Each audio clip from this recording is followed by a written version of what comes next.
আল্লাহ নিজে ওয়াদা করছে, বান্দা মনে রাখিস, ওয়া ইন লাম তাফআল, আমার ইবাদতের জন্য যদি সময় না দাও, আমার হুকুম পালনের জন্য যদি সময় না দাও, আল্লাহর ওয়াদা, মালাতু ইয়াদাকা শুগলান, নাফরমান, আমি তোর হাত, তোর জিন্দেগি কর্মেই ব্যস্ত রাখমু, অবসর তোকে দেব না, কামের মধ্যে রাখিয়ে দেবো তোরে। ওয়ালাম আসুদ্দা ফাকরাকা, কিন্তু আমি ওয়াদা দিলাম অভাব দূর করব না, অভাব দূর করব না। ঠিক আছে, কামে করো। আমার পরিচিত লোক আছে মিয়া, হুজুর এমন কাস্টমার 40 মিনিট ধরে পেশাবে ধরছে, পেশাবে ফাইটটা যাইতে আছে, কিন্তু মতনের টাইম নেই। নাফরমান, তোর মুতা বন্ধ করে দিছে, ব্যস্ত, কিন্তু কিস্তি চলে 4টা, দোয়া করে। আমগো কাছেই বলে আবার, হুজুর কিস্তি চলে 4টা 6টা, দোয়া করে।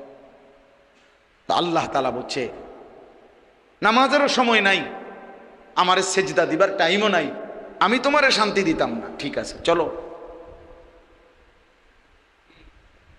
এটা হাদিস, আল্লাহর ওয়াদা এটা, মালাতু ইয়াদাকা শুগলান, তোমার হাত আমি কর্মব্যস্তই বানায় রাখবো, অবসর মিলবে না, কিন্তু অভাব যাবে না।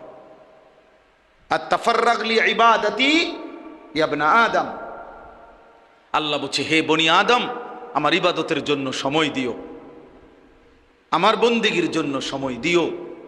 খোদার কসম আল্লাহ বলছে, মালাতু সাদরাকা গিনান, আমি তোমার দিল ধনী বানায় দেব, অন্তরে বাদশা বানায় দেব, বাদশা, বাদশা, দিল খোশ করে দেব, ফলে অল্পতেও তোমার দিলে মুখে হাসি ফুটবে।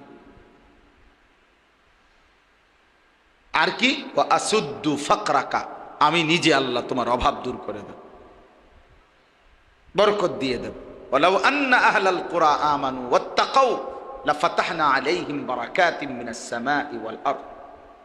কোরআনে আল্লাহ বলেন, আমার কোন জনপদ, কোন জনগোষ্ঠী, কোন এলাকাবাসী, মহল্লাবাসী যদি ঈমান এবং তাকওয়ার উপরে ওঠে, আমি আল্লাহকে মেনে নেয়, গুনাহমুক্ত জীবন গড়ে নেয়, আমি ওয়াদা দিলাম আসমান জমিনের সমস্ত বরকত আমি আল্লাহ তাআলা তাদের জন্য খুলে দেব।